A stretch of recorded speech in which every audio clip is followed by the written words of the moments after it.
ஹர ஹர நம பார்வதி பதையே ஹர ஹர மகாதேவா. தென்னாடுடைய சிவனே போற்றி, எந்நாட்டவர்க்கும் இறைவா போற்றி. கலைநிறை கணபதிக்கு சரணம் சரணம். திருச்செந்தூர் முருகனுக்கு அரோகரா. திருவாவடுதுறை ஆதீன ஸ்ரீல ஸ்ரீ குருமகாசன்னிதானம் அவர்கள் பொன்னார் திருவடிகளை வணங்கியும், தருமபுர ஆதீனம் நட்சத்திர குருமணிகள் ஸ்ரீல ஸ்ரீ குருமகாசன்னிதானம் அவர்கள் பொன்னார் திருவடிகளை வணங்கியும், இந்த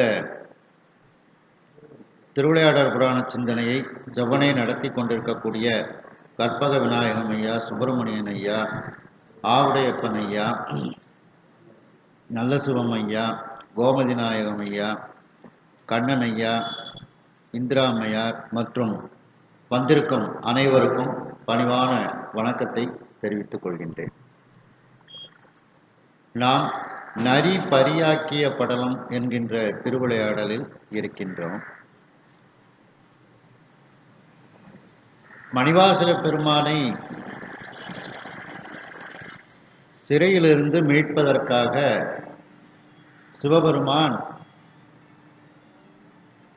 காட்டில் உள்ள நரிகளை எல்லாம் குதிரையாக்கி மதுரை மாநகரத்திற்கு பூத கணங்களை எல்லாம் குதிரை பாகர்களாக மாற்றி, குதிரை தலைவர்களாக மாற்றி, தானும் ஒரு குதிரை வாணிகனாக மதுரையம்பதிக்கு வருகின்றார். சிறிது காலம் தாழ்த்தமையால் அரசன் மீண்டும் மணிவாசக பெருமானுக்கு தண்டனை கொடுக்கின்றார். அதன் பிறகு குதிரை வரக்கூடிய அந்த ஓசைகளை எல்லாம் கேட்டு மகிழ்ச்சி அடைந்து மணிவாசக பெருமானோடு அழைத்து அவரோடு அளவலாவிக் கொண்டு இருக்கின்றார். அதன் பிறகு அந்த குதிரைகள் எல்லாம் வருகிறது. அதை அவர்கள் பார்வையிடுகின்றார்கள் மேலே உப்பரிகையிலிருந்து. அரசனை சுற்றி அமைச்சர்கள், இன்னும் முக்கிய பிரமுகர்கள் எல்லோரும் இருக்கின்றார்கள். அப்பொழுது சொக்கநாத பெருமான், குதிரை வாணிகனாக வந்த சொக்கநாத பெருமான் அரசன் முன்னிலையில் வந்து, இந்த குதிரைகளினுடைய கதிகளை எல்லாம் உங்களுக்கு காண்பிக்கின்றோம் என்று அந்த குதிரைகளினுடைய கதிகள், சாரிகள் போன்ற அந்த விசித்திரமான விகற்ப நடைகளை எல்லாம் காண்பிக்கின்றார், நடத்தி காண்பிக்கின்றார். அதன் பிறகு எல்லா குதிரைப்பாகர்களும் தங்கள் தங்கள் குதிரைகளை அவ்வாறு நடத்தி காண்பிக்கின்றார்கள். அதன் பிறகு இறைவன் அரசனிடத்தில், இந்த குதிரை வாணிகத்தை நாம் நடத்தி கொள்வோம் என்று அந்த குதிரை வாணிகத்தை பற்றி கூறுகின்றார். என்ற அளவில் சிந்தித்தோம். அதனுடைய தொடர்ச்சி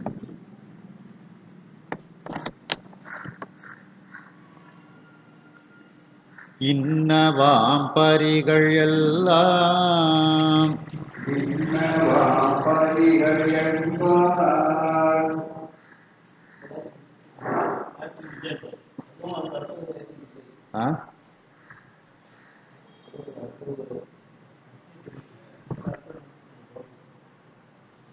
இல்லையே, இந்த இதுவரைக்கும் தானே முடிச்சோம்.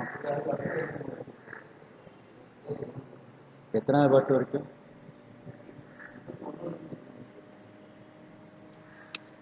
81 வரைக்கும் முடிச்சிருக்கோம். சரி,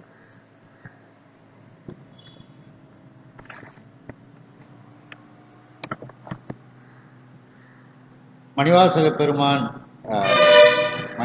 பெருமானும் அரசனுடன் இருக்கின்றார். அப்பொழுது அந்த குதிரை வாணிகனாக வந்த சொக்கநாத பெருமான், இப்பொழுது நாம் கயிறு மாற்றி இந்த வியாபாரத்தை நாம் எடுத்துக்கொள்வோம். இந்த கயிறு மாற்றியதற்கு பிறகு அந்த குதிரை நாளை எப்படி இருந்தாலும் உனக்கும் எனக்கும் அதை பற்றி எந்த ஒரு சம்பந்தமும் கிடையாது, வழக்கும் கிடையாது. இதுதான் குதிரை விற்கக்கூடிய வழக்கம் என்று கூறுகின்றார்.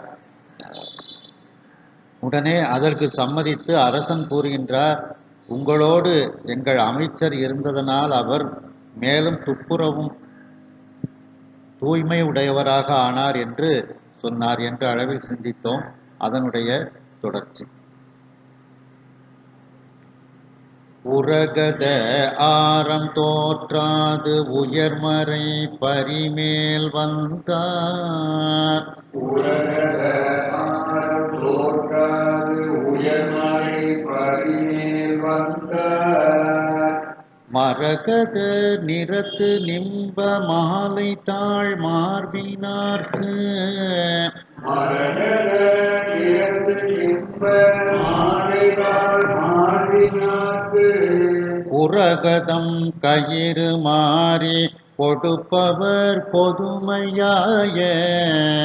புரகதம் கயிறு மாறி கொடுப்பவர் பொதுமையாய. புரகத இலக்கணங்கள் சொல்லுவான் தொடங்கினாரே. புரகத இலக்கணங்கள் சொல்லுவான் தொடங்கினாரே.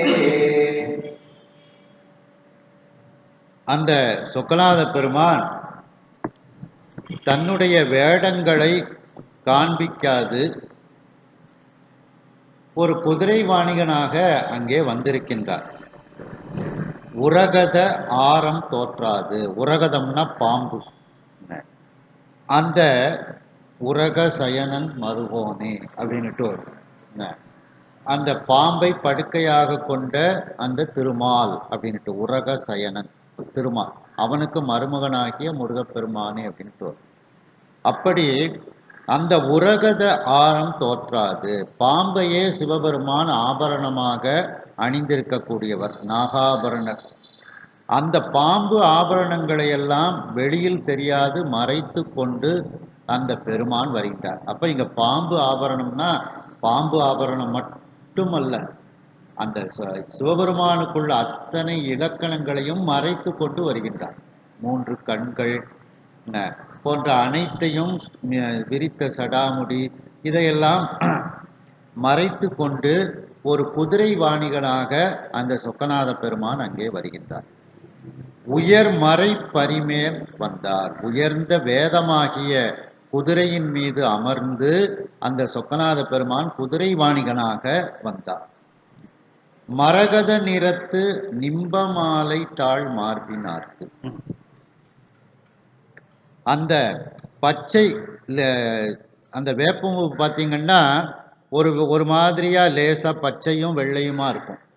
அப்போ அந்த பச்சை நிறத்து, நிம்பம்னா வேப்பம்பூன்னு அர்த்தம். அந்த நிம்ப மாலை, வேப்பம்பூ மாலையை மார்பில் அணிந்திருக்கக்கூடிய அந்த பாண்டிய மன்னனுக்கு குரகதம் கயிறு மாறி கொடுப்பவர். குரகதம்னா குதிரை. அந்த குதிரையை கயிறு மாற்றி அந்த அரசன் கையில் கொடுப்பதற்கு முன்னால் அந்த சொக்கநாத பெருமான் பொதுமையாய, பொதுப்படையாக இருக்கக்கூடிய துரகத இலக்கணங்கள் சொல்லுவான் தொடங்கினாரே. துரகதம்னாலும் குதிரை தான். அந்த குதிரைகளினுடைய இலக்கணங்களை சொல்ல இப்பொழுது அவர் தொடங்குகின்றார். அந்த குதிரை இலக்கண நூலில் என்னெல்லாம் சொல்லியிருக்கு அப்படிங்கிற அந்த இலக்கணத்தை சுவாமிகிட்ட சொல்வதற்கு இப்பொழுது ஆரம்பிக்கின்றார் அந்த குதிரை வாணிகனாக வந்த சொக்கநாத பெருமான்.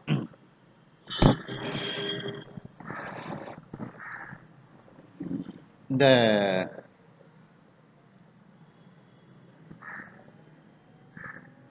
காயும் வேல் மன்ன ஓர் இக்கடும்பரி அமையம் வந்தால்.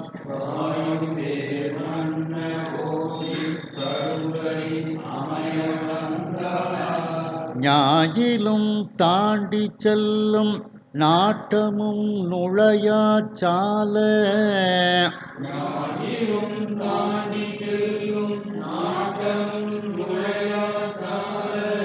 வாயிலும் நுழையும் கண்ட வெளியெல்லாம் வழியா செல்லும்.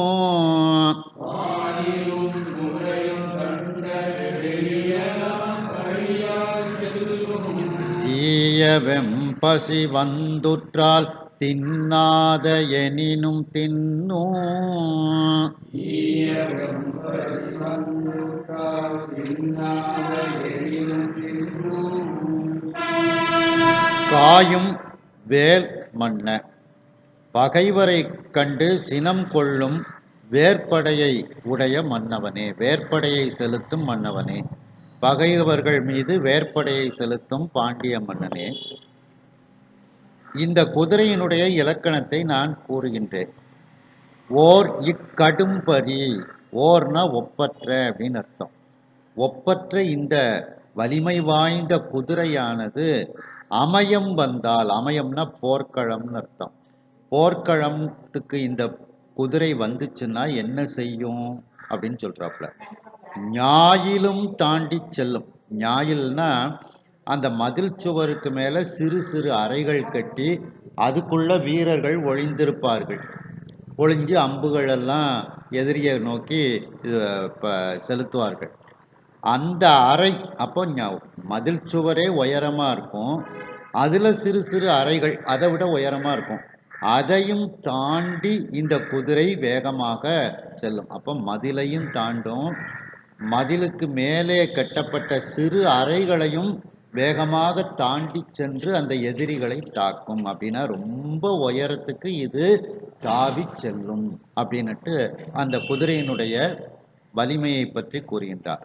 ஞாயிலும் தாண்டி செல்லும், மதில் மீது கட்டிய சிறு அறைகளையும் இது எளிதாக தாண்டி மிகவும் உயரத்தை தாண்டி, மிகுந்த உயரத்தை தாண்டி இந்த குதிரை செல்லும்.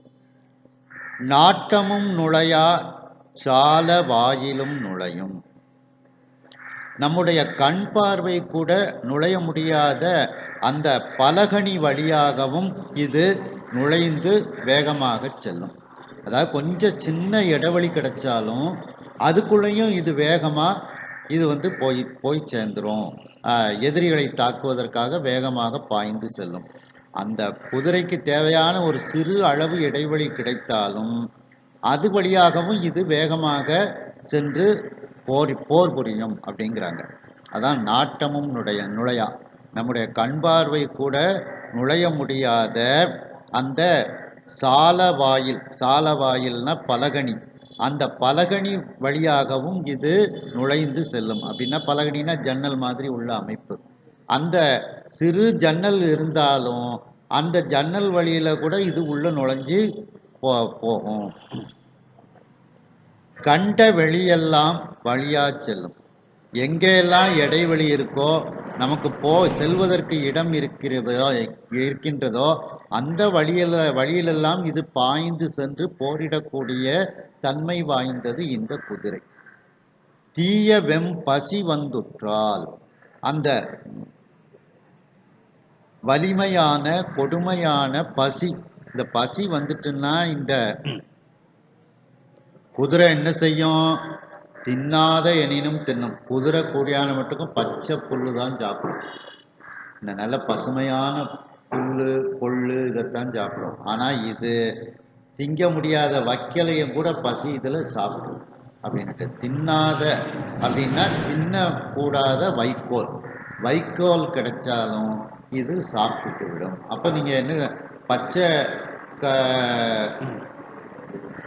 புல்லு தான் இதுக்கு போடணும்னு இல்லை, வைக்கல் கிடைச்சாலும் இதுக்கு போட்டால் இது பசியில் சாப்பிட்ரும் அப்படிங்கிற மாதிரி.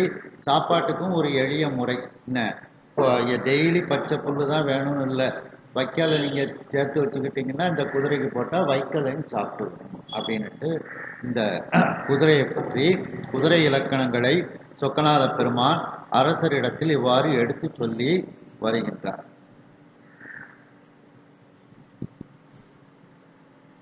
பாம்பு ஆபரணம் போன்ற சொக்கநாத பெருமான் தான் அணிந்திருக்கக்கூடிய பாம்பு ஆபரணம் போன்ற அனைத்து பொருட்களையும் தன்னிடத்தில் தெரியாதவாறு மறைத்து கொண்டு தன்னை சிவபெருமான் என்று யாரும் கண்டுகொள்ளாத வண்ணம் ஒரு குதிரை வாணிகனாக மிகவும் உயர்ந்த அந்த வேத குதிரையின் மீது ஏறி வருகின்றார்.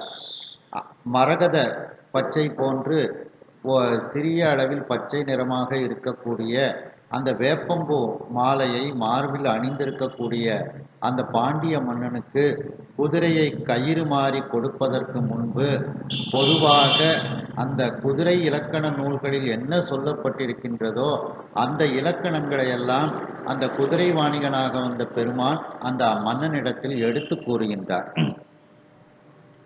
பகைவரை சினக்கும் வேற்படையை உடைய பாண்டிய மன்னனே, ஒப்பற்ற இந்த வலிமையான குதிரை போருக்கு வந்துவிட்டால் மதில் சுவர் மீது கட்டிய சிறு அறைகளையும் தாண்டி வேகமாக செல்லும்.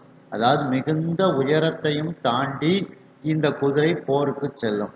மேலும் நம்முடைய கண் பார்வையும் நுழைய முடியாத சிறு சிறு துவாரங்களாக அமைக்கப்பட்ட அந்த பலகனி சால வாயில் பலகனி சிறு ஜன்னல் வழியாகவும் இந்த குதிரை நுழைந்து செல்லக்கூடிய ஆற்றலை உடையது. எங்கெல்லாம் இடைவெளி இருக்கின்றதோ அந்த இடத்திலெல்லாம் தன்னுடைய பாதையாக உருவாக்கி கொண்டு இந்த குதிரை பாய்ந்து சென்று போரிடக்கூடிய தன்மை உடையது. மேலும் கொடுமையான வலிமையான கொடுமையான பசி வந்துவிட்டால் இது தின்னக்கூடாத வைக்கலையும் உணவாக தின்னக்கூடியது. ஆகையினால் இதற்கு பச்சை புல்தான் கொடுக்க வேண்டும் என்று இல்லை. வைக்கோலை சேமித்து வைத்தாலும் இந்த குதிரையானது பசியில் அந்த வைக்கோலையும் சாப்பிட்டு விடும். பொருவில் சேர் இலக்கண புரவி ஒன்றுதான்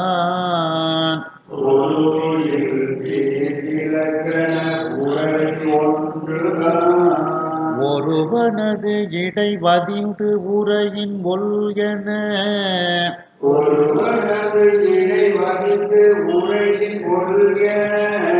மறுவொரும் திருமகள் மல்லல் செல்வமோ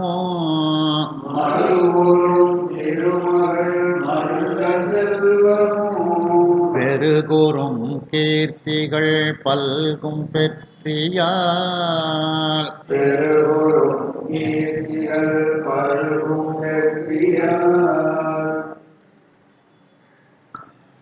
ஒருவு இல் சேர்.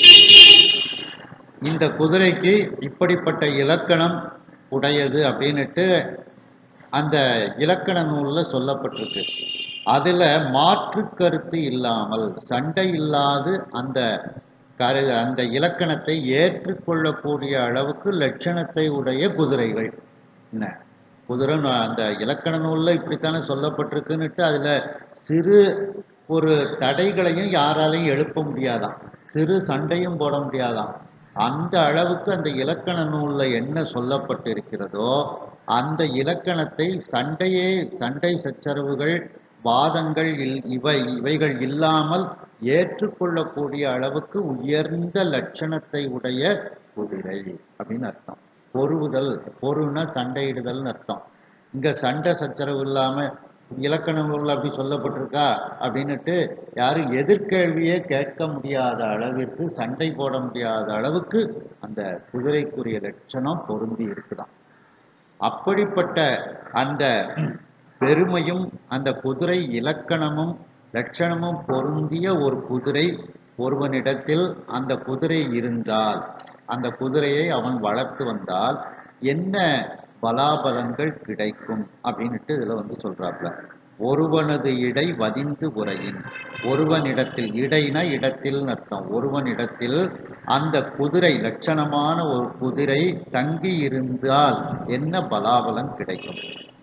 ஒல் என மறுவுறும் திருமகள் விரைவாக, ஒல் அப்படின்னா விரைவுக்கு உரிய ஒரு வார்த்தை. விரைவாக திருமகளானவள் அவனிடத்தில் வந்து சேர்வாள். அப்போ செல்வம் பெருகும். மறுவுதல் அப்படின்னா வந்து சேர்தல் அப்படின்னு அர்த்தம். விரைவாக அவன் மிகப்பெரிய பணக்காரனாக ஆவான். அவனிடத்தில் திருமகள் வந்து சேர்வாள். மல்லல் செல்வமும் பெருகுறும். மேலும் வளமிகுந்த அந்த ஆடு மாடு இவைகள், இந்த மேழை செல்வம் இவைகளெல்லாம் அந்த அவனிடத்தில் பெருகும். கீர்த்திகள் பல்கும் பெற்றியால் அவனுடைய புகழும் பெருகும், அவனுடைய பெருமைகளும் பெருகும். இப்படிப்பட்ட தன்மைகளெல்லாம் அவனுக்கு கிடைக்கும்.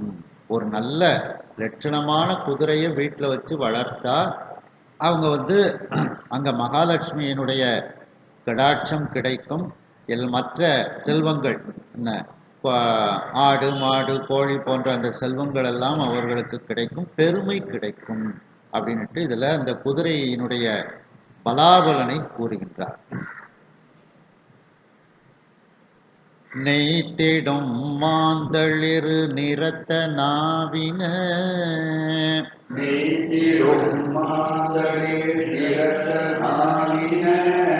வைத்திடு குழம்புகள் உயர்ந்த வார்ந்து நேர்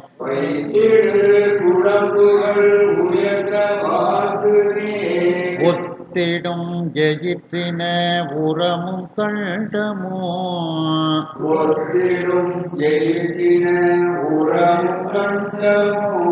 பைத்திடும் அராப்படம் போன்ற பாடலும்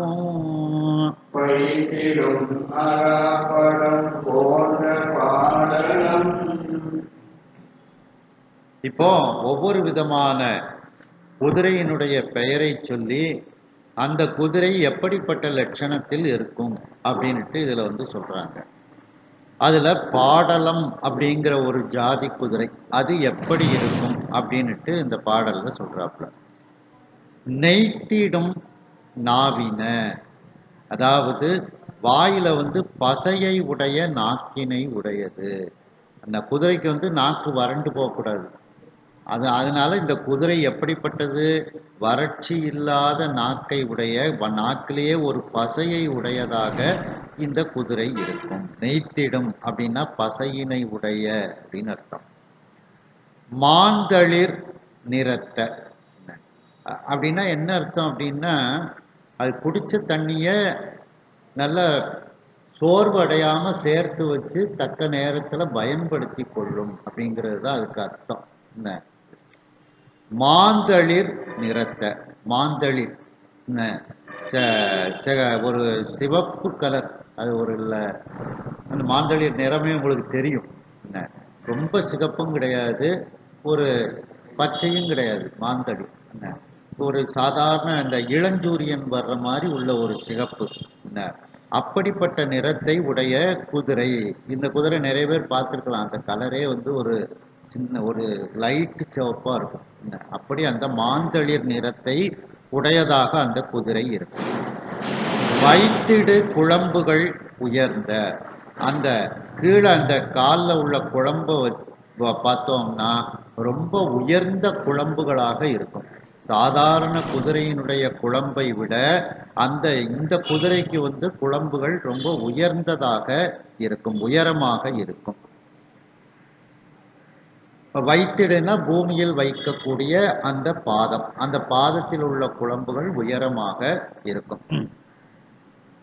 இந்த கைக்கீழ் செருப்பு போட்ட மாதிரி இருக்கும்னு வச்சுக்கிடுங்களேன். சாதாரண செருப்பு இருக்கு, சில பேர் பார்த்தீங்கன்னா அந்த செருப்பே ஒரு அரை அடி உயரத்துக்கு இருக்கும். அந்த மாதிரி செருப்பெல்லாம் போடுதாங்க. அந்த மாதிரி இந்த குதிரையினுடைய குழம்பு இருக்குமா. வார்ந்து நேர் ஒத்திடும் எயிற்றின, வார்ந்துன்னா நீண்ட, நேர்னா தம்முள் ஒத்திடும் ஒற்றுமையாக இருக்கக்கூடிய பற்களை உடையது. அதாவது ரெண்டு பக்கமும் பற்கள் இருக்கு. ஒரு பல்லு கட்டையாகவும் ஒரு பல்லு நெட்டையாகவும் இருந்தால் நல்லா இருக்காது. அப்போ இந்த பக்கமும் உள்ள பல்லு அதுக்கு நேராக எதிர் சைடில் உள்ள பல்லும் ஒன்று போல இருக்கணும். அதைத்தான் இதில் வந்து சொல்றாப்புல. நீண்டு தம்முள்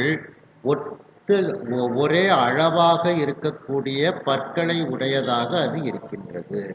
எயிறுன பற்கள் அப்படின்னு அர்த்தம். எயிறுன பல், எயிற்றின இரண்டு பக்கமும் நீண்டு தமக்குள் ஒரே அளவாக இருக்கக்கூடிய ஒத்துகையாக இருக்கக்கூடிய பற்களை உடைய குதிரைகளாக இவைகள் இருக்கின்றது. உரமும் கண்டமும் பைத்திடும் அராப்படம் போன்ற, உரம் அப்படின்னா மார்புன்னு அர்த்தம், கண்டம்னா கழுத்து. இந்த குதிரையினுடைய மார்பும் கழுத்தும் ஒரு பசுமையான அந்த பாம்பினுடைய படம் எப்படி இருக்குமோ அது போன்று இந்த கழுத்தானது விரிந்து இருக்கும் அப்படின்ட்டு. பாம்பினுடைய படம் எடுக்கக்கூடிய பாம்பு அந்த படம் எப்படி எடுக்கும்போது இருக்குமோ அதுபோல இந்த குதிரையினுடைய மார்பு கழுத்து இவைகளெல்லாம் இருக்கும். இப்படிப்பட்ட இந்த குதிரைக்கு பெயர் வந்து பாடலம் அப்படின்னுட்டு இந்த குதிரைக்கு பெயர் அப்படின்னுட்டு அந்த குதிரை இலக்கணத்தை பற்றி சொக்கநாத பெருமான் கூறிக்கொண்டே வருகின்றார். எந்த விதமான சண்டை சச்சரவும் சொக்கநாத பெருமான் பாண்டிய மன்னனிடத்தில் குதிரையினுடைய இலக்கணங்களை எடுத்து கூறுகின்றார்.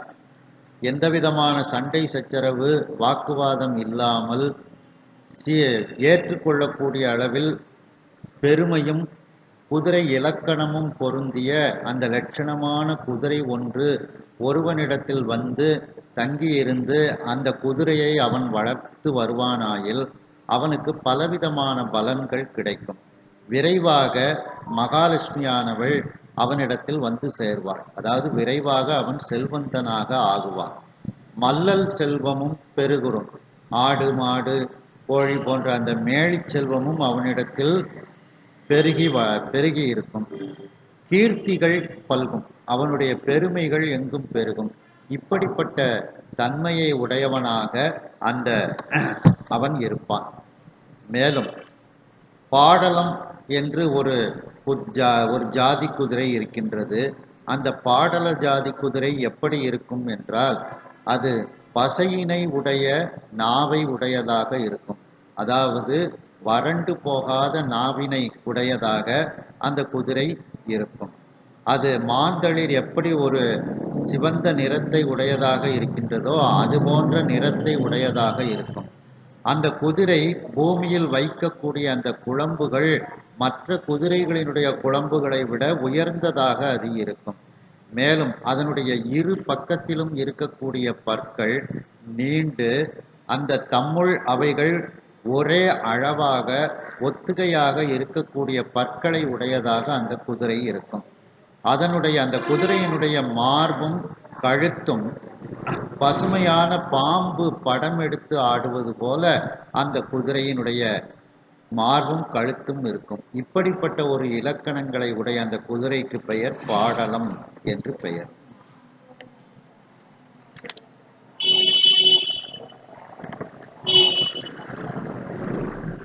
அகலிய நுதலின ஆய்ந்த குஞ்சி போல்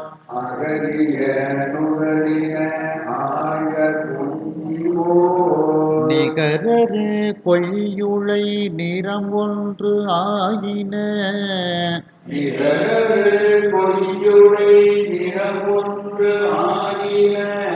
புகர் அறு கோணம் மூன்றாகி பொற்புறும்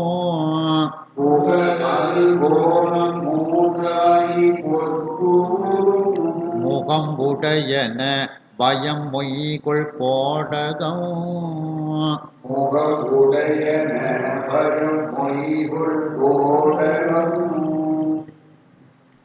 அடுத்து கோடகம் என்கின்ற இலக்கணத்தை உடைய ஒரு குதிரை.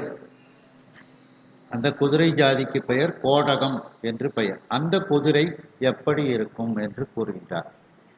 அகலிய நுதலின அகன்ற பெரிய நெற்றியை உடையதாக அந்த குதிரை இருக்கும். நுதல்னா நெற்றின்னு அர்த்தம். அகலியன்னா அகன்ற நெற்றியை உடையதாக இருக்கும். ஆய்ந்த குஞ்சி போல் நிகரரு கொய்யுளை நிறம் ஒன்று ஆயின. அந்த குதிரைக்கு உடம்பெல்லாம் இருக்கக்கூடிய முடிகளானது சிக்கல் இல்லாமல் அந்த முடிகள் இருக்கும். ஏன்னா சில குதிரைகளுக்கு பார்த்தீங்கன்னா அங்கங்கே சிக்கல் பிடிச்சி இருக்கும். இது சிக்கல் இல்லாமல், ஆய்ந்தன்னா சிக்கல் அற்ற அப்படின்னு அர்த்தம். சிக்கலற்ற முடி, உடம்பெல்லாம் சிக்கல் இல்லாத முடிகள் அந்த குதிரைக்கு இருக்கும். மேலும் ஒப்பற்ற கழுத்தில் உள்ள புறமயிர். இந்த கொய்யுளை அப்படின்னா கழுத்தில் உள்ள அந்த ஒரு அந்த முடி, அதுக்கு பேர் கழுத்தில் உள்ள புறமயிர். அதுக்கு பேர் வந்து கொய்யுளையின் பேர். அந்த ஒப்பற்ற கழுத்தில் உள்ள புறமயிர் நிறமும் உடம்பில் உள்ள நிறமும் ஒன்று போல இருக்கும். உடம்பில் உள்ள முடிகளின் நிறமும் ஒன்று போல இருக்கும்.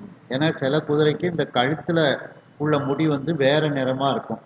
என்ன இங்க இந்த குதிரைக்கு அப்படி இல்லாமல் உடல் முழுவதும் இருக்கக்கூடிய அந்த சிக்கலற்ற முடியை உடையதாகவும் இருக்கும். அந்த முடிகளும் கழுத்தில் இருக்கக்கூடிய அந்த புறமயிரும் கொய்யுளையும் ஒரே நிறமாக இருக்கும். அதாவது உடம்பு முழுவதும் ஒரே நிறமாக அது இருக்கும். புகரரு கோணம் மூன்றாகி, முகத்தை பார்த்தோம்னா ஒரு முக்கோணம் இருந்தா எப்படி இருக்கும், அந்த முக்கோணத்தை போல இதனுடைய முகம் இருக்கும். குதிரை எப்படி இருக்கும் பார்த்தீங்கன்னா, வாய் சின்னதாக இருக்கும், நெற்றி பெருசாக இருக்கும், பார்த்தா ஒரு முக்கோணம் மாதிரி இருக்கும். அதுதான் இது சொல்றாப்புல.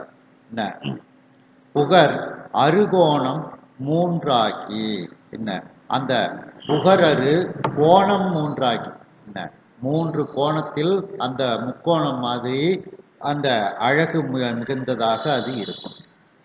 பொற்பு உறும் முகம் உடையன. பொற்பு உறும் அப்படின்னா அழகியன்னு அர்த்தம். அழகிய முகத்தை உடையதாக அது இருக்கும். பயம் மொய்கொள் கோடகம். பயம்னா வெற்றியும், மொய்னா வலிமையும். வெற்றியும் வலிமையும் உடைய அந்த குதிரைக்கு பெயர் கோடகம் என்று பெயர். அப்படின்னுட்டு அந்த கோடக குதிரை எப்படி இருக்கும் அப்படின்னுட்டு அதை பற்றி இதில் கூறுகின்றார்கள்.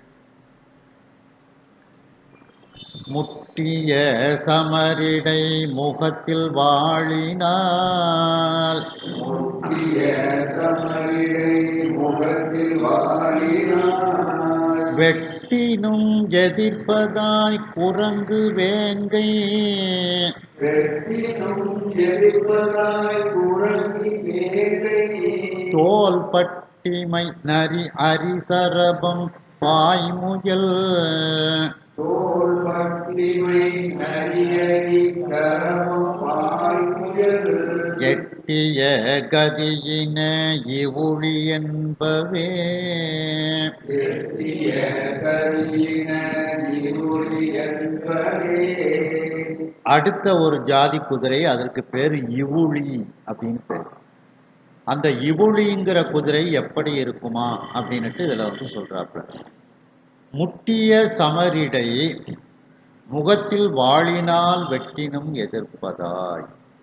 முட்டிய சமரிடை, முட்டியன நெருங்கி நின்று போரிடும் போது.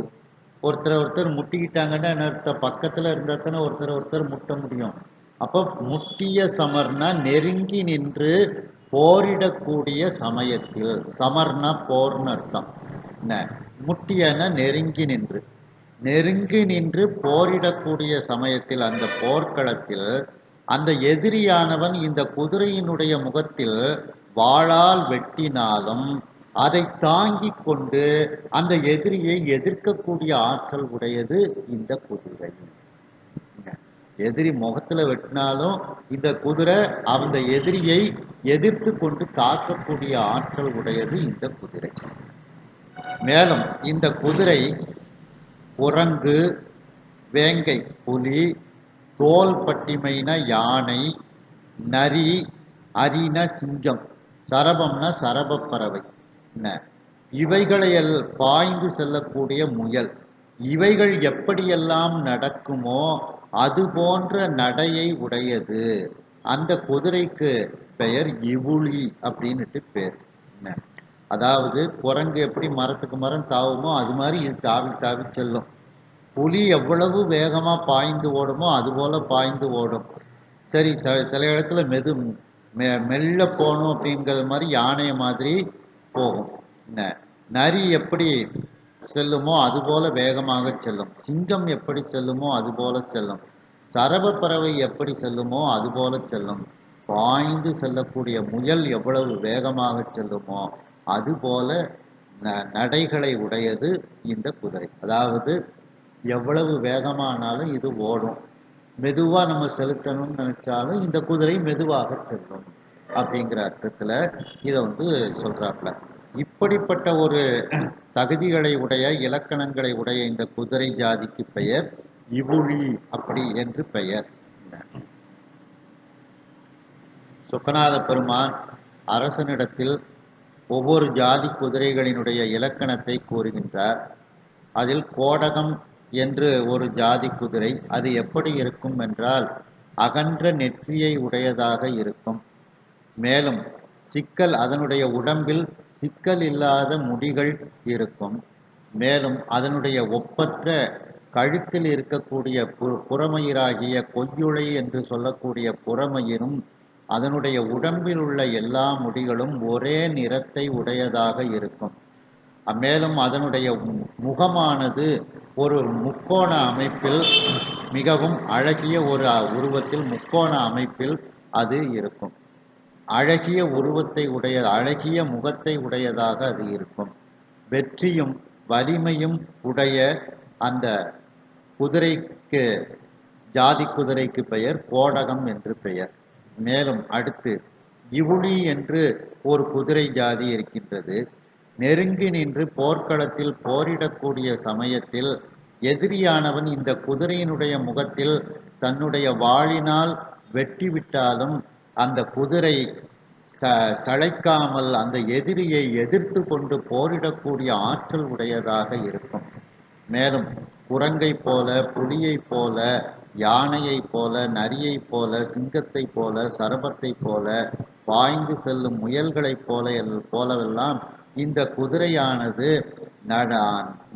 நடந்தும் வேகமாக பாய்ந்து சென்றும் தாவி சென்றும் செல்லக்கூடிய ஒரு ஆற்றலை உடையது இந்த குதிரையானது. ஏனென்றால் குரங்கு மரத்துக்கு மரம் தாவும். அதுபோல இந்த இவுளி என்கின்ற குதிரையும் தாவி செல்லக்கூடிய ஆற்றலை உடையது. மற்ற மிருகங்களைப் போல வேகமாக ஓடக்கூடிய ஆற்றலை உடையது. அப்படிப்பட்ட இந்த ஜாதி குதிரைக்கு பெயர் இவுளி என்று சொக்கநாத பெருமான் இவ்வாறு அரசனிடத்தில் எடுத்து கூறுகின்றார். உன்னதம் நீளம் உண்டாகி சங்குவெண்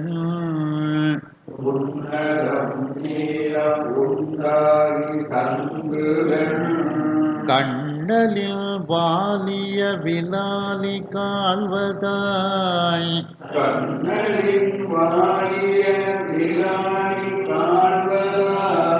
பின்னமாகிய தனி வண்ணம் பெற்று மை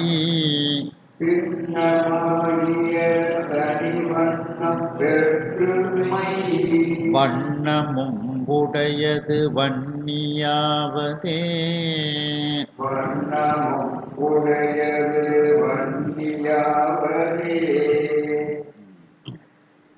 அடுத்து வன்னி என்ற ஜாதி குதிரை. அந்த ஜாதி குதிரை எப்படி இருக்கும் என்று கூறுகின்றார். உன்னதம் நீளம் உண்டாகி, நீளம்னு சொன்னதுனால உன்னதம் அப்படிங்கிறத உயரம்னு எடுத்துக்கிடணும். அந்த உயரமும் இல்லை அகலம், உயரமும் நீளமும் உடையதாக இந்த குதிரை இருக்கும். ரொம்ப உயரமாகவும் இருக்கும், அதே நேரத்தில் நீளமாகவும், மற்ற குதிரைகளை விட இது நீளமாகவும் இருக்கும். வெண்சங்கு, வெண்மையான சங்கு, அந்த சங்கை போல இது வெண்மையான சங்கு எப்படி வெண்மை நிறத்தை உடையதாக இருக்கின்றதோ அதை போல இதனுடைய வாயிலிருந்து வரக்கூடிய நுரை இருக்கும். அந்த நுரையை கக்கக்கூடியதாக இந்த குதிரை இருக்கும். விலாளி அப்படின்னா வாயிலிருந்து வரக்கூடிய நுரைன்னு அர்த்தம். கால்வதாய் அப்படின்னா வெளிப்படுத்துவதாய், கக்குவதாய் அப்படிங்கிற அர்த்தத்தில் இது இருக்கும். அப்போ வெண்மையான சங்கு, சங்குவன் அப்படிங்கிறத வெண் சங்குன்னு எடுத்துக்கிடணும். வெண் சங்கு எவ்வளவு வெண்மையான நிறத்தை உடையதாக இருக்கின்றதோ அதை போல இந்த குதிரை என்னுடைய வாயிலிருந்து வரக்கூடிய நுரை வெண்மையாக, அந்த நுரையை கக்குவதாக இது இருக்கும். மேலும் அந்த நுரை எப்படி இருக்கும்? கண்ணலின் வாலிய விழாலி. கண்ணல்னா கரும்பு, கரும்பிலிருந்து எடுக்கக்கூடிய வெண்மையான சர்க்கரை. என்ன அப்போ அந்த வெண்மையான சர்க்கரை, கல்கண்டு அப்படின்னு நம்ம ஜீனின்னு சொல்றோம்ல, அந்த கல்கண்டு ஜீனி போன்ற வெண்மையான வாய்நுரையை கக்கக்கூடியதாக இது இருக்கும். கண்ணலின் வாலிய அப்படின்னா, வாலிய அப்படின்னாலும் வெண்மைன்னு அர்த்தம். கண்ணல்னா கரும்பு, கரும்பிலிருந்து எடுக்கக்கூடிய வெண்மையான சர்க்கரை. அந்த வெண்மையான சர்க்கரை எப்படி இருக்குமோ கல்கண்டு ஜீனி போன்று இருக்குமோ அது போன்று இது தன்னுடைய வாயிலிருந்து வரக்கூடிய நுரையை கக்கக்கூடியதாக இது இருக்கும்.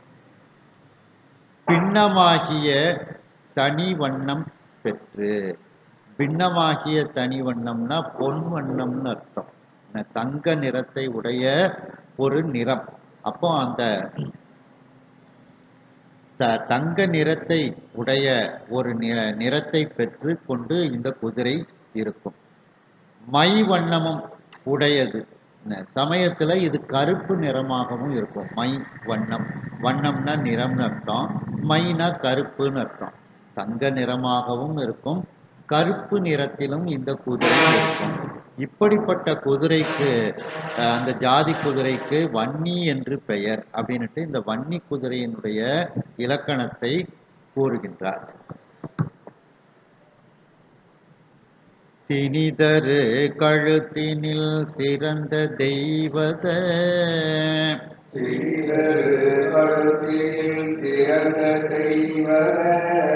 மணி உளதாகி என் மங்களத்ததாய்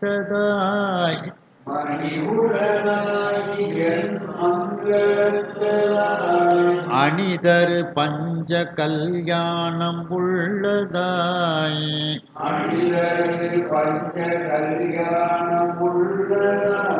புனிதரு நீரது குதிரை ஆவதே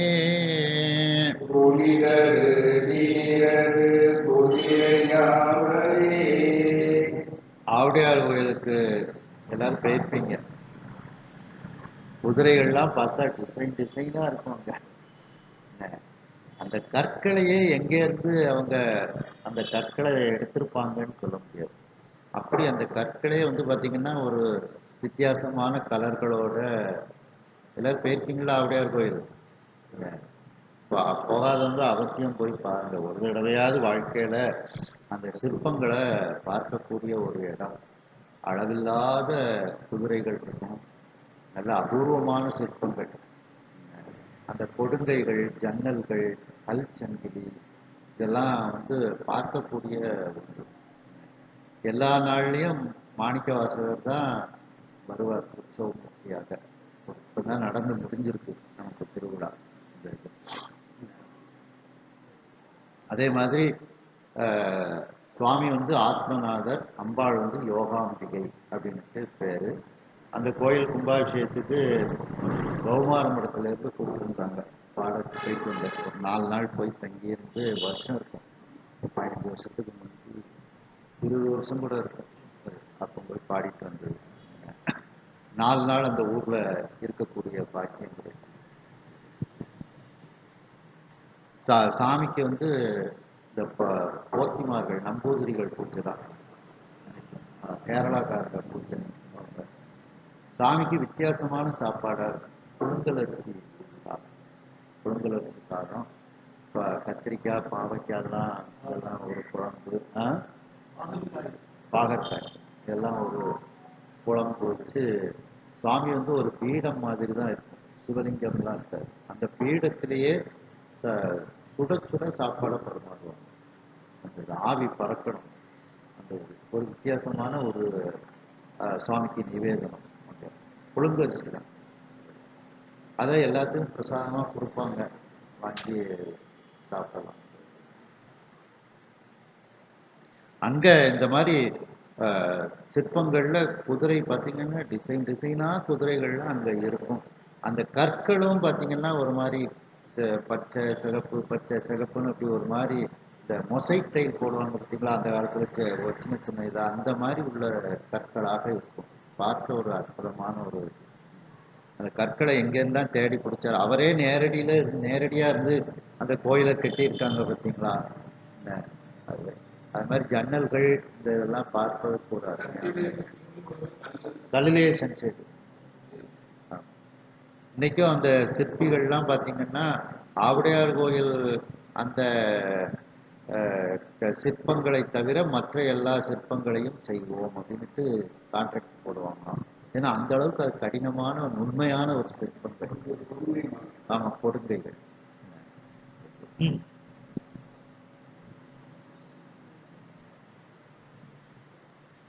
திணிதரு கழுத்தினில் சிறந்த தெய்வத திரிதரு கழுத்தில் சிறந்த தெய்வத மணி உளதாகி என் மங்களத்ததாய் மணிபுலனாகி என் மங்களத்ததாய் அணிதரு பஞ்ச கல்யாணம் உள்ளதாய் அணிதரு பஞ்ச கல்யாணம் உள்ளதாய் புனிதரு நீரது குதிரை ஆவதே புனிதரு நீரது குதிரையாவதே அடுத்து பார்த்தீங்கன்னா குதிரை அப்படிங்கிற ஒரு ஜாதி ஜாதி குதிரை.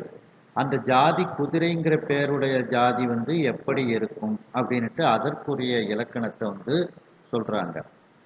திணிதரு கழுத்தினில் சிறந்த தெய்வத மணி உளதாகி, திண்மையான கழுத்துல ஒரு சிறந்த தெய்வீகத்தன்மை உடைய மணி போன்று ஒரு சின்ன உறுப்பு அதற்கு இருக்குமா. என்ன ஒரு உருண்டையா ஒரு கழுத்து பக்கத்துல ஒரு மணி போல அதற்கு இருக்கும் அப்படின்னு சொல்லி சொல்றாங்க. அதுக்கு பேர் தெய்வத மணி அப்படின்னு சொல்லி சொல்றாங்க. தெய்வத்தன்மை பொருந்தி அந்த மணி கழுத்தில் கட்டப்பட்டு இருப்பதை போன்ற ஒரு அமைப்போடு அந்த குதிரை இருக்கும். எண் மங்களத்ததாய் 8 விதமான மங்களத்தன்மைகள் உடையதாக அந்த குதிரை இருக்கும். அணிதரு பஞ்ச கல்யாணம் உள்ளதாய், அணின அழகிய அழகு மிகுந்ததாக, கல்யாணம்னா இலக்கணம்னு ஒரு அர்த்தம். 5 விதமான இலக்கணங்களை உடையதாக இருக்கும். அதனாலதான் இந்த குதிரைக்கு சமயத்துல பஞ்ச கல்யாணி அப்படின்னு சொல்லுவாங்க. அப்படி 5 விதமான இலக்கணம், குதிரைக்குரிய இலக்கணங்களை உடையதாக இந்த குதிரை இருக்கும். குனிதரு நீரது, இப்படிப்பட்ட குணத்தை உடையதாக, தன்மையை உடையதாக அந்த குதிரை இருக்கும். அந்த ஜாதி குதிரைக்கு குதிரை என்று அதற்கு பெயர் அப்படின்னுட்டு, அந்த குதிரைங்கிற ஜாதிக்கு என்ன இலக்கணம் அப்படின்னுட்டு சொல்லப்படுகிறது. என்ன குணம், அதுல இருந்து வந்தது குணி. என்ன அப்ப குணத்தை உடையது குடி. அப்ப இந்த மேற்கூறிய குணத்தை உடைய குணியாக இந்த குதிரை இருக்கின்றது அப்படின்னுட்டு இந்த குதிரையினுடைய ஒரு தன்மைகளை சொல்கிறார்.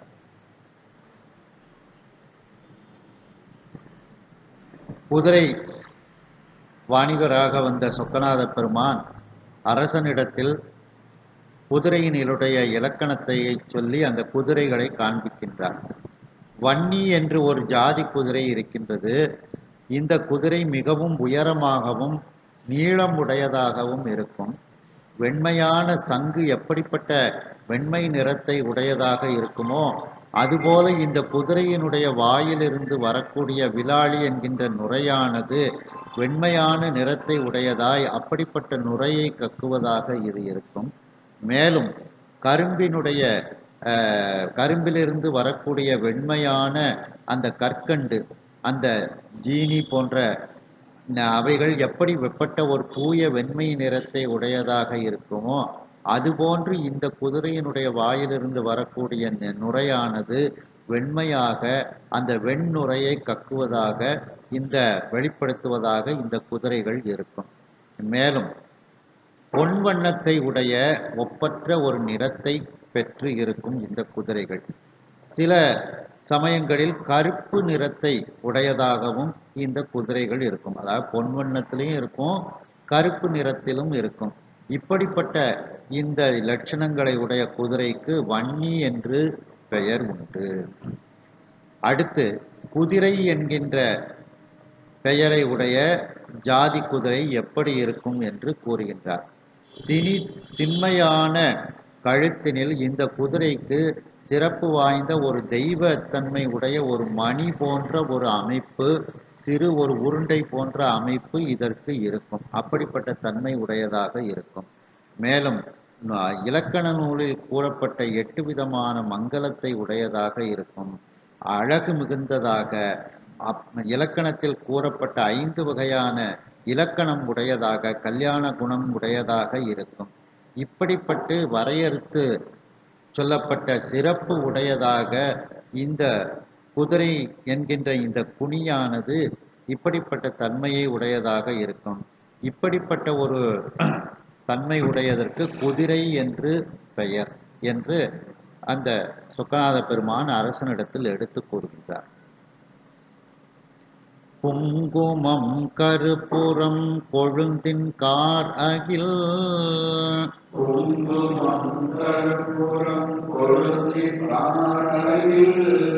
பங்கமான் மதம் என கமழும் பாலதாய்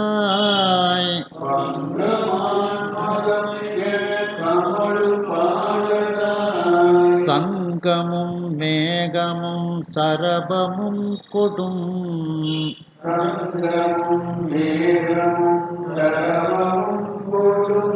சிங்கமும் போல் ஒலி செய்வது ஆம்பரி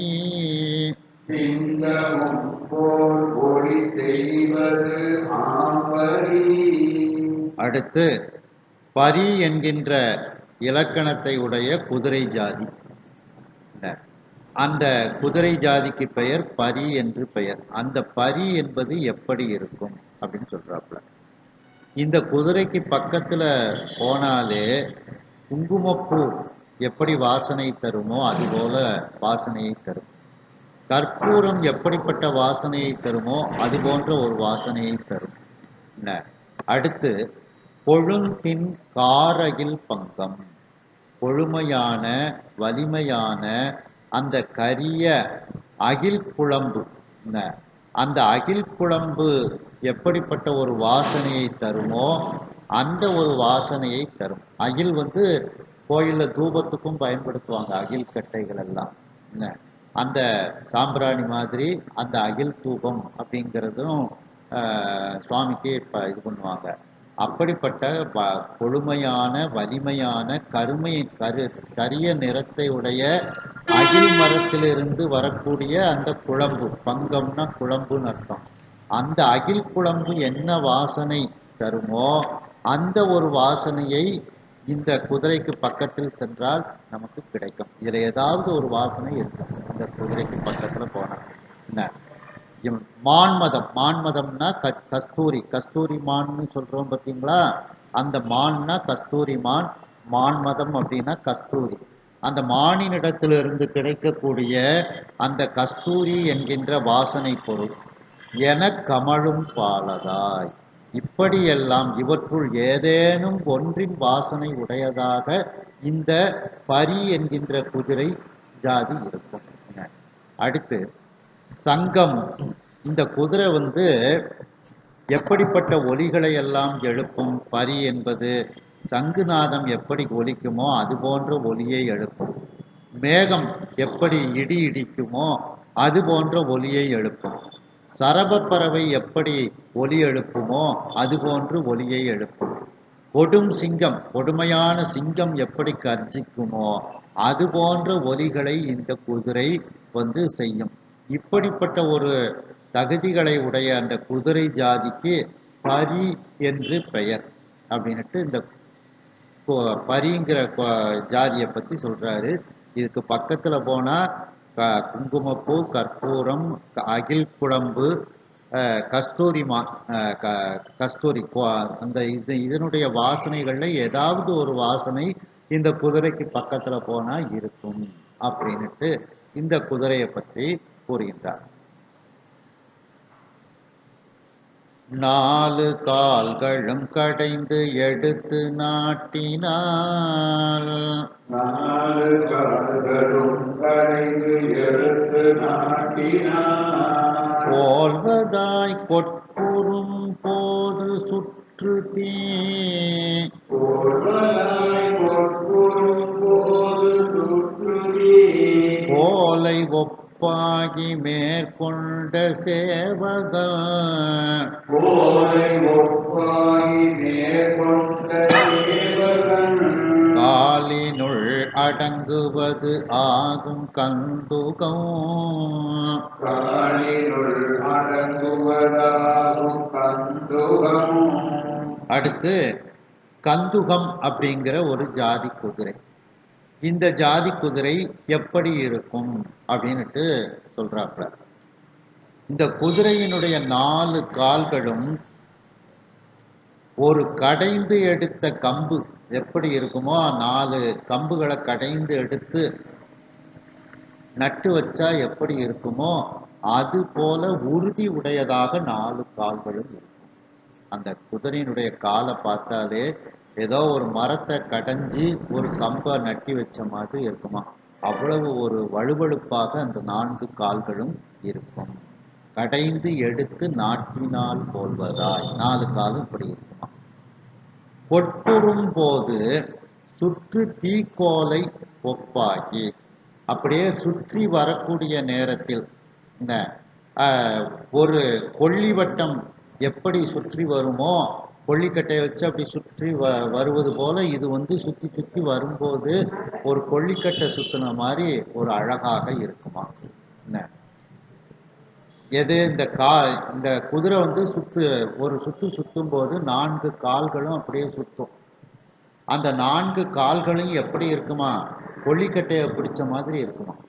இந்த தீக்கோல் அப்படின்னா கொள்ளிவட்டம்னு அர்த்தம். அதாவது கொள்ளிக்கட்டை. இந்த குதிரையை ஒரு சுத்த விட்டோம்னா அந்த 4 கால்களும் 4 கொள்ளிக்கட்டையை பிடிச்ச மாதிரி அப்படி ஒரு அழகாக இந்த கால்கள் இருக்கின்றது அப்படின்னு. மேற்கொண்ட சேவகன் காலினுள் அடங்குவது ஆகும். இந்த குதிரை மேல் ஏறி அமர்ந்திருக்கக்கூடிய அந்த சேவகன், அந்த குதிரையை செலுத்தக்கூடிய பாகன், அவனுடைய காலுக்குள் இது அடங்கி நிற்கும்.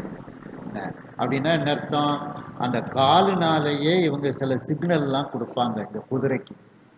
அந்த சிக்னலை அது தெரிஞ்சிருக்கும், ஏற்கனவே பழக்கியிருப்பாங்க. அந்த ஒரு அடையாளத்தை காலை வச்சு இப்படி ஒரு கொஞ்சம் முன்னால தட்டினா முன்னால போன அர்த்தம், பின்னால மிதிச்சோம்னா பின்னால வான்னு அர்த்தம். அந்த ஒரு காலிலேயே அந்த அடையாளங்களை தெரிந்து கொண்டு அதற்கு ஏற்றாற் போல அடங்கி நடக்குமா இந்த குதிரை. என்ன ரெண்டாவது, அந்த கால் அப்படிங்கிறதுக்கு காற்று அப்படின்னு ஒரு அர்த்தம் எழுதி மூச்சு காற்று. அவன் மூச்சை வேகமாக விட்டா முன்னால போகுமா, மூச்சை கொஞ்சம் பின்பக்கமாக விட்டாங்கன்னா பின்னால் வரும் அப்படின்னுட்டுலாம் அந்த மூச்சு காற்றுக்கு தகுந்தாப்புலையும் அது என்ன வேகத்தில் போகணும்னு அதுக்கு தெரியுமா அப்படின்னுட்டுலாம் இந்த கால் அப்படிங்கிறதுக்கு மூச்சு காற்றுன்னு எழுதியிருக்கிறாங்க. ஆனால் பொதுவாக அந்த சேவகன் காலை கீழே தொங்க போட்டுட்டு அதில் உட்காந்துருப்பான்.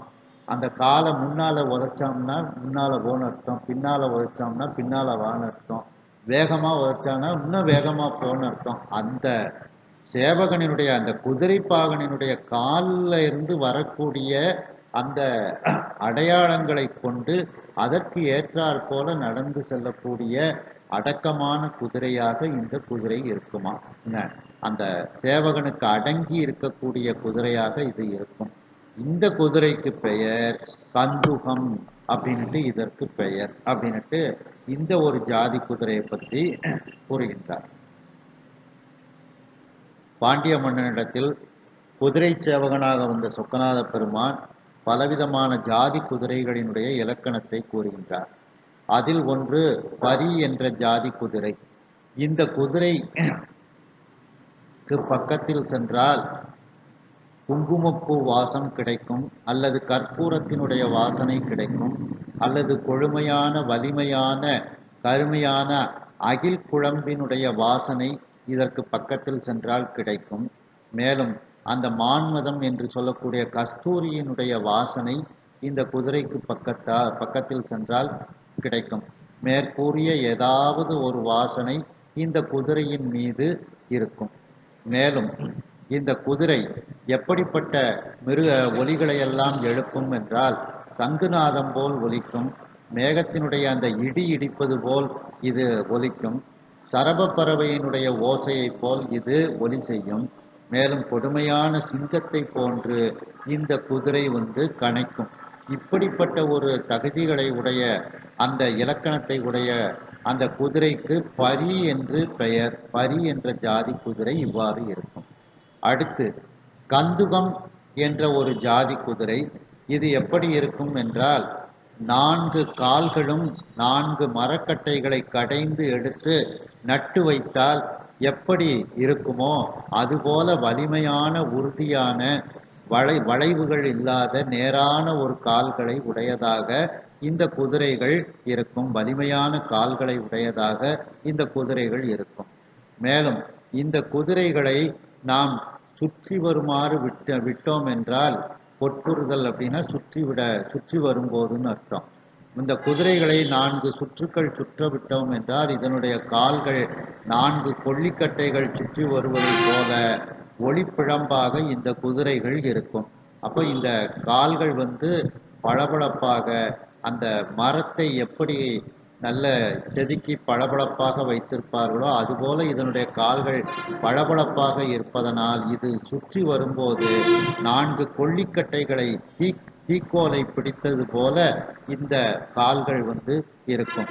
மேலும் இந்த குதிரையின் மீது அமர்ந்திருக்கக்கூடிய அந்த சேவகன், அந்த குதிரை பாகன், அவனுடைய காலில் என்ன ஒரு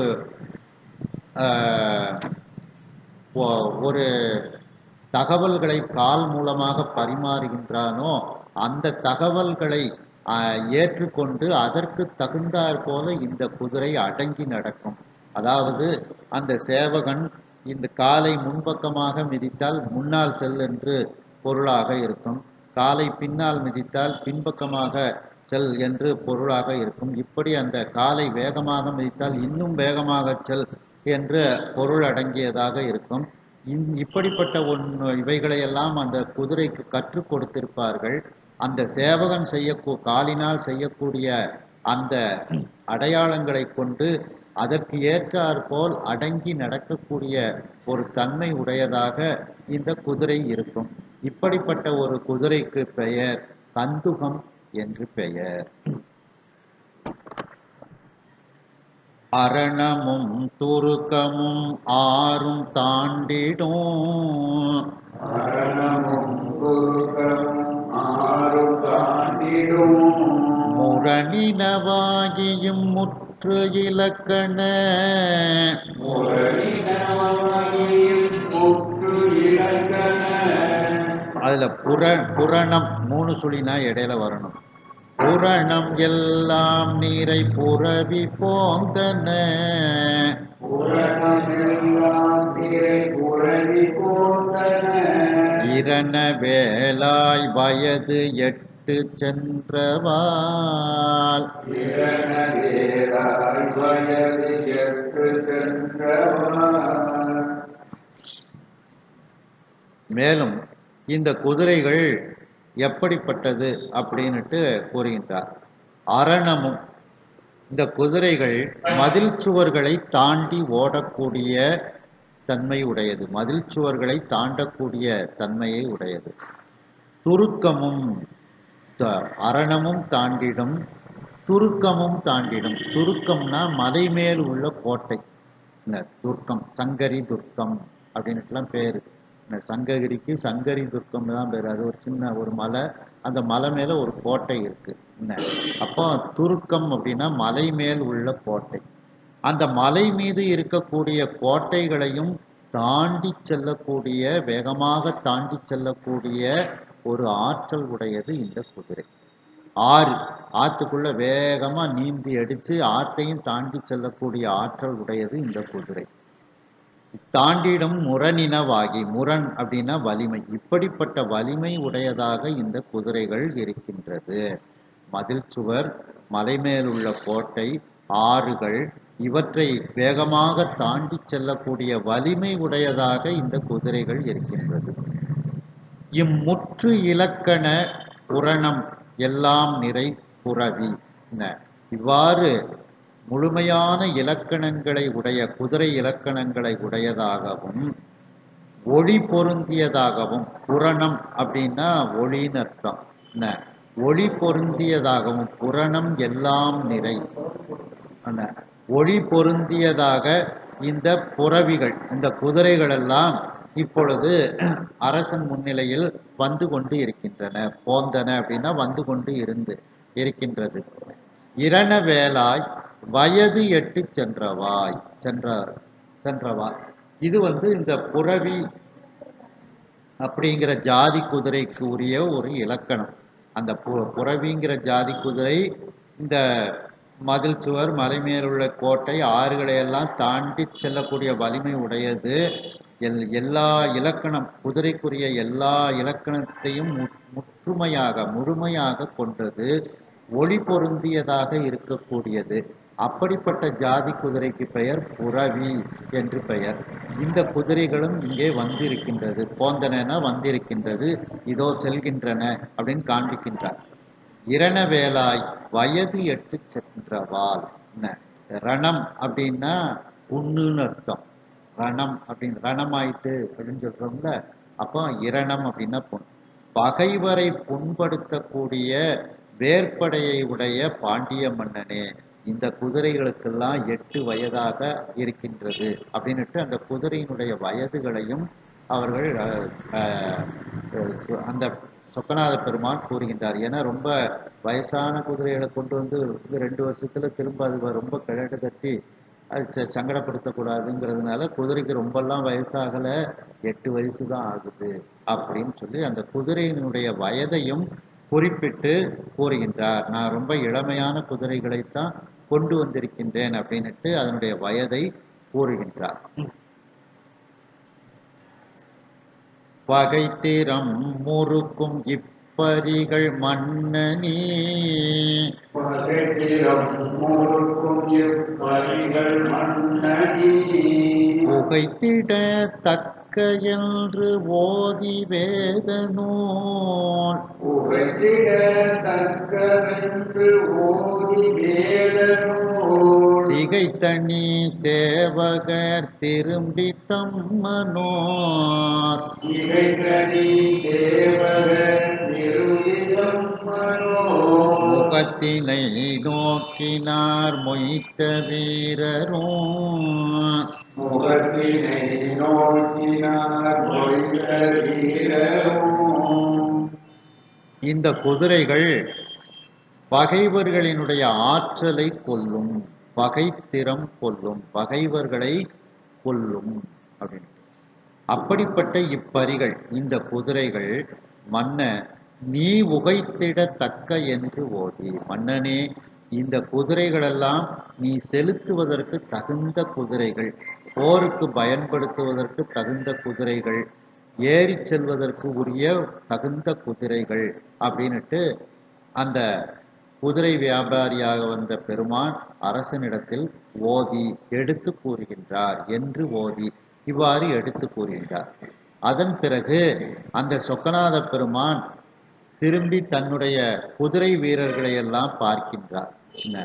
அந்த சொக்கநாத பெருமான் எப்படிப்பட்டவர்? வேதநூல் சிகைத்தனி சேவவர். அந்த வேத நூல்களில் சொல்லப்பட்ட அந்த வேத நூல்களையே தன்னுடைய சிகையாக கொண்ட ஒப்பற்ற குதிரை சேவகராக வந்த சொக்கநாத பெருமான். வேதநூல் சிகைத்தனி சேவகர் அப்படின்னா சொக்கநாத பெருமான்னு அர்த்தம். அந்த வேத நூல்களையே தன்னுடைய மணிமுடியாக சிகையாக வைத்திருக்கக்கூடிய அந்த ஒப்பற்ற சேவகராக இருக்கக்கூடிய அந்த சொக்கநாத பெருமான் தன் பக்கத்தில் இருக்கக்கூடிய தன்னுடைய அந்த குதிரை பாகர்களை பக்கத்தில் தன்னுடைய முகத்தை திருப்பி தம்மனோர் முகத்தினை நோக்கினார். தன்னோடு வந்திருக்கக்கூடிய அந்த குதிரை பாகர்கள், சிவகணங்கள், பூதகணங்கள், அவங்க எல்லாம் குதிரை பாகர்களாக வந்திருக்காங்க. அவங்க திரும்பி பார்க்கின்றார், அவர்களுடைய முகத்தை நோக்கினார். உடனே சுவாமி ஏதோ சொல்ல வராரு அப்படின்னுட்டு அந்த குதிரை வீரர்கள் எல்லாம், குதிரை பாகர்கள் எல்லாம் சொக்கநாத பெருமானை நெருங்குகின்றார்கள். மொய்த்த அப்படின்னா நெருங்குதல் அர்த்தம். மொய்த்த வீரரும், நம்ம தலைவர் ஏதோ சொல்ல போறாரு அப்படின்ட்டு என்னன்னு கேட்போம் அப்படின்ட்டு சொக்கநாத பெருமானை சுற்றி கொண்டு அந்த வீரர்கள் நிற்கின்றார்கள். குதிரை வாணிகராக வந்த சொக்கநாத பெருமான் குதிரை இலக்கணங்களை அரசனிடத்தில் கூறுகின்றார். புறவி என்கின்ற ஒரு ஜாதியை உடைய குதிரை இருக்கின்றது. அந்த குதிரை எப்படிப்பட்டது என்றால், மதிலையே தாண்டி செல்லக்கூடிய, உயர்ந்த மதில்களையே தாண்டி செல்லக்கூடிய வலிமை உடையது. மலை மேல் உள்ள கோட்டைகள் சுருக்கம், அந்த கோட்டைகளையும் வேகமாக தாண்டி செல்லக்கூடிய வலிமை உடையது. ஆறுகளை வேகமாக தாண்டி நீந்தி செல்லக்கூடிய வலிமை உடையது. மேலும் குதிரை இலக்கண நூலில் சொல்லக்கூடிய அனைத்து இலக்கணங்களையும் முழுமையாக பெற்றது. இந்த குதிரைகள் அந்த ஒளி பொருந்தியதாக அந்த குதிரைகள் இருக்கும். இப்படிப்பட்ட ஒரு இலக்கணத்தை உடைய இந்த குதிரை ஜாதிக்கு புரவி என்று பெயர். இந்த குதிரைகளுக்கெல்லாம் 8 வயதுதான் ஆகின்றது என்று அந்த குதிரைகள் இளமையான குதிரைகள் தான், நாம் போருக்கு பயன்படுத்தலாம் என்றெல்லாம் அந்த சொக்கநாத பெருமான் எடுத்து கூறுகின்றார். யாரை பார்த்து? பாண்டிய மன்னனை பார்த்து. அந்த பாண்டிய மன்னன் எப்படிப்பட்டவன்? பகைவர்களை புண்படுத்தக்கூடிய, பகைவர்களை வெற்றி கொள்ளக்கூடிய வேற்படையை உடைய பாண்டிய மன்னன். அந்த பாண்டிய மன்னனிடத்தில் இந்த புரவி என்ற ஜாதி குதிரையை பற்றி எடுத்து கூறுகின்றார்.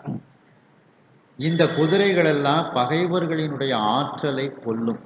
அப்படிப்பட்ட இந்த பரிகள், இந்த குதிரைகளை மன்னனே, நீ இவைகளையெல்லாம் செலுத்துவதற்கு தகுந்த குதிரைகள்தான் என்று அரசனிடத்தில் இவ்வாறு எடுத்து கூறுகின்றார் அந்த குதிரை வாணிகராக வந்த பெருமான்.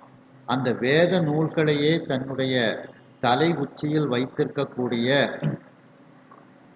அதாவது வேதாந்த நாயகன், சித்தாந்த நாயகனாக இருக்கக்கூடிய அந்த பெருமான், ஒப்பற்ற சேவகனாக, குதிரை சேவகனாக வந்த அந்த பெருமான் தன் பக்கத்தில் திரும்பி தனக்கு பின்னால் இருக்கக்கூடிய அந்த குதிரை வீரர்கள், குதிரை பாகர்களாக வந்த சிவகணங்களினுடைய முகத்தை பார்க்கின்றார். தங்களுடைய தலைவர் ஏதோ நம்மிடத்தில் சொல்ல வருகின்றார் என்று இப்பொழுது அந்த குதிரை பாகர்களாக வந்த வீரர்களும் சொக்கநாத பெருமானை நெருங்கி அவருடைய உத்தரவை கேட்பதற்காக அவர்கள் நிற்கின்றார்கள்.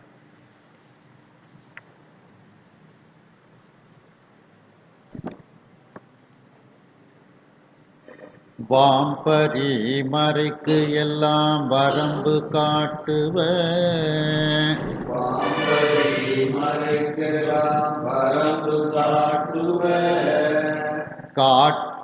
தாம்படி கண்டவர் அறிவும் பிற்பட, தாம்படி கண்டவர் அறிவும் பிற்பட, போம்படி முடுக்கினார் புரவியாவையும், ஓம்படி முடுக்கினார் புரவியாவையும், வேம்பு அணி தோழினான் வியப்பும் எய்தியே, வேம்பணி கோடினான் வியப்பும் எய்தியே.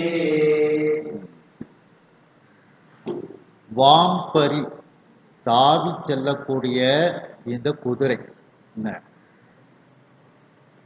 மறைக்கு எல்லாம், பரிமறை அப்படின்னா குதிரை இலக்கணத்தை சொல்லக்கூடிய அந்த இலக்கண நூல்.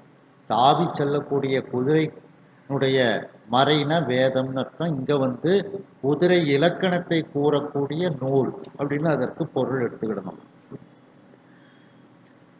அந்த குதிரை இலக்கண நூல்ல என்னெல்லாம் சொல்லப்பட்டிருக்கின்றதோ அதற்கு எல்லாம் ஒரு எடுத்துக்காட்டை காண்பிப்பது போல இந்த குதிரைகள் எல்லாம் இருக்கின்றது.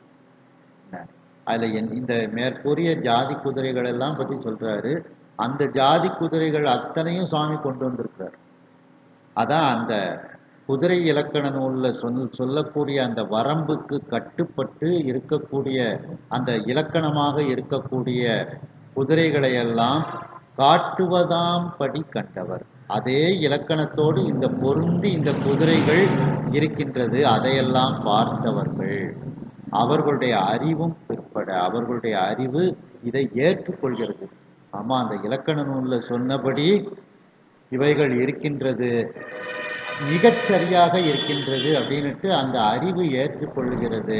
அதனால அறிவுனால இவங்க எதையும் கேட்க முடியல, அறிவு பின்னால் தள்ளப்படுகிறது. ஏன்னா எதுவும் குற்றம் குறை சொல்ல முடியாத அளவுக்கு இருக்கு, எல்லா இலக்கணத்தோடையும் அது இருக்கு.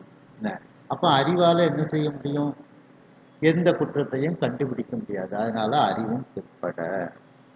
உடனே அந்த குதிரைகளை எல்லாம் நீங்க அந்த குதிரை லாயத்துக்கு அந்த குதிரைகளை அனுப்புங்க அப்படின்னுட்டு போம்படி முடுக்கினார். குதிரைகளை எல்லாம் குதிரை லாயத்திற்கு செல்லும்படி அவர்கள் முடுக்கி விடுகின்றார்கள். புறவியாவையும் அந்த குதிரைகள் எல்லாவற்றையும் குதிரை லாயத்துக்கு செல்லுமாறு முடுக்கி விடுகின்றார்கள். வேம்பு அணி தோழினான் அந்த வேப்ப மாலையை அணிந்த தோளை உடைய பாண்டிய மன்னன் இதையெல்லாம் பார்த்து மிகப்பெரிய வியப்பை அடைகின்றான். அந்த இலக்கண நூல்ல சொன்னதுக்கு இலக்கணமாக கொண்டு வந்திருக்காங்களே அப்படின்னுட்டு அந்த இலக்கணத்துல கொஞ்சம் கூட ஒரு குறைவுங்கிறது இல்லாத அளவுக்கு இந்த குதிரைகளை எல்லாம் கொண்டு வந்திருக்காங்களே அப்படிங்கிறத பார்த்து பாண்டிய மன்னன் மிகப்பெரிய வியப்பினை அடைகின்றான். ஆத்தராய் மருங்கு ஊரை அமைச்சர் யாரையும்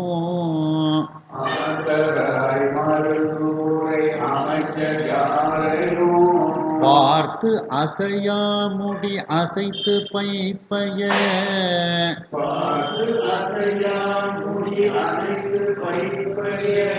பூத்த வாழ் நகையோடு மகிழ்ச்சி பொங்கினான்.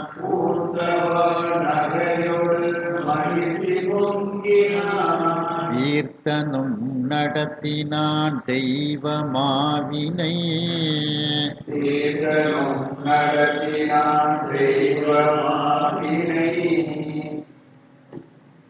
ஆத்தராய் எல்லோருக்கும் நன்மை செய்யக்கூடியவர்களாக இருக்கக்கூடிய அந்த அரசனுக்கு பக்கத்தில் இருக்கக்கூடிய அமைச்சர்கள்.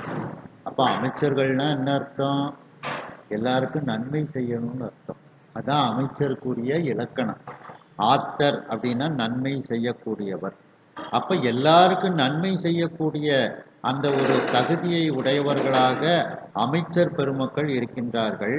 அந்த அமைச்சர் பெருமக்கள் பாண்டிய மன்னனுக்கு பக்கத்தில், மருங்குன பக்கத்தில் அவர்கள் எல்லோரும் நின்று கொண்டு இருக்கின்றார்கள். அந்த அமைச்சர்கள் அனைவரையும் பார்த்து, அமைச்சர் யாரையும் பார்த்து, எல்லாரையும் பார்த்து பாண்டிய மன்னன் அசையா முடிய அசைத்து அப்படின்னா என்ன அர்த்தம்? அவன் லேசில் முடிய அசைக்க மாட்டான், தலையை அசைக்க மாட்டான் பாண்டிய மன்னன். இப்போ அந்த அசையாத முடியும் இப்பொழுது இந்த குதிரைகளை எல்லாம் பார்த்த உடனே ரொம்ப சந்தோஷமாகி தன்னுடைய அமைச்சர் பெருமக்களை எல்லாம் பார்த்து குதிரை எவ்வளவு நல்லா இருக்குன்னு தன்னுடைய தலையை அசைத்து அந்த குதிரைகளுக்கு இசைவு தெரிவிப்பது போல ஒரு தலையை அசைத்து காண்பிக்கின்றான். பைய பைய மெல்ல மெல்ல அவனுடைய முகத்தில் அந்த சிறந்த சிரிப்பானது பூத்து குலுங்குகிறது. மெல்ல மெல்ல புன்முறுவல் போக்கின்றான். பைப்பய பூத்த வாழ் நகையோடு, வாழ்னா ஒளி பொருந்திய அர்த்தம். ஒளி பொருந்திய சிரிப்பானது மெல்ல மெல்ல அவனுடைய வாயில் பூத்து குலுங்குகிறது, பாண்டிய மன்னனுடைய வாயில். மகிழ்ச்சி பொங்கினான், அப்படியே உள்ள மகிழ்ச்சி பொங்கி ததும்புகிறது. தீர்த்தனும் நடத்தினான் தெய்வமாவினை. தீர்த்தன்னா சிவபெருமான். அந்த தெய்வத்தன்மை பொருந்திய அந்த சிவபெருமானும் அந்த தெய்வீகத்தன்மையான அந்த குதிரைகளை எல்லாம் நடத்தி காட்டுகின்றான். அந்த குதிரைகளை எல்லாம் குதிரை லாயத்துக்கு போகட்டும் அப்படிங்கிற மாதிரி அவைகளுக்கு உத்தரவு கொடுக்கின்றார். சுவாமிக்கு தீர்த்தத்தை உடையவன் ஆகையினால் தீர்த்தன். தீர்த்தம்னாலே புனிதம் அப்படின்னு ஒரு அர்த்தமும் உண்டு. அதனாலதான் தீர்த்தனை சிவனை சிவலோகனை மூர்த்தியை முதலாய ஒருவனை பார்த்தனுக்கு அருள் செய்த சிற்றம்பல பூத்தனை கொடியேன் மறந்து உய்வனோ அப்படின்னுட்டு சுவாமிய தீர்த்தன் அப்படின்னே அதுல நாவுக்கரசு பெருமான் கூறுகின்றார்கள். அப்படிப்பட்ட அந்த தீர்த்தனாக இருக்கக்கூடிய சிவபெருமானும் அந்த தெய்வத்தன்மை பொருந்திய அந்த குதிரையை இப்பொழுது நடத்தினான், செலுத்தினான்.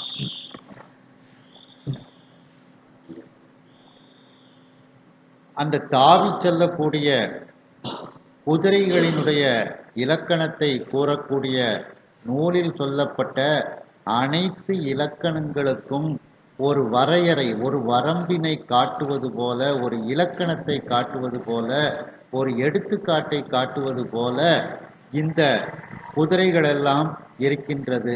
அவைகளையெல்லாம் எல்லோரும் காண்கின்றார்கள். அவர்களுடைய அறிவு இந்த குதிரை இலக்கணத்தோடு இருக்கக்கூடிய இந்த குதிரைகளை ஏற்றுக்கொள்கிறது. ஆகையினால் அறிவினால் அவர் அந்த குதிரைகளை எந்த குறையும் சொல்வதற்கு இயலவில்லை. அந்த குதிரைகளையெல்லாம் இப்பொழுது அந்த குதிரை லாயத்திற்கு செல்லுமாறு அந்த குதிரைகள் அனைத்தையும் முடுக்கி விடுகின்றார்கள். அந்த குதிரைகள் குதிரை லாயத்திற்கு செல்ல ஆரம்பிக்கின்றது. இதையெல்லாம் பார்த்து கொண்டு இருந்த அந்த வேப்பம்பூவை அணிந்த தோளை உடைய அந்த பாண்டிய மன்னன் வியப்பு அடைகின்றான். எல்லோருக்கும் நன்மை செய்யக்கூடிய ஒரு செயல்பாட்டை உடைய அமைச்சர் பெருமக்கள் எல்லோரும் பாண்டிய மன்னனினுடைய பக்கத்தில் இருக்கின்றார்கள்.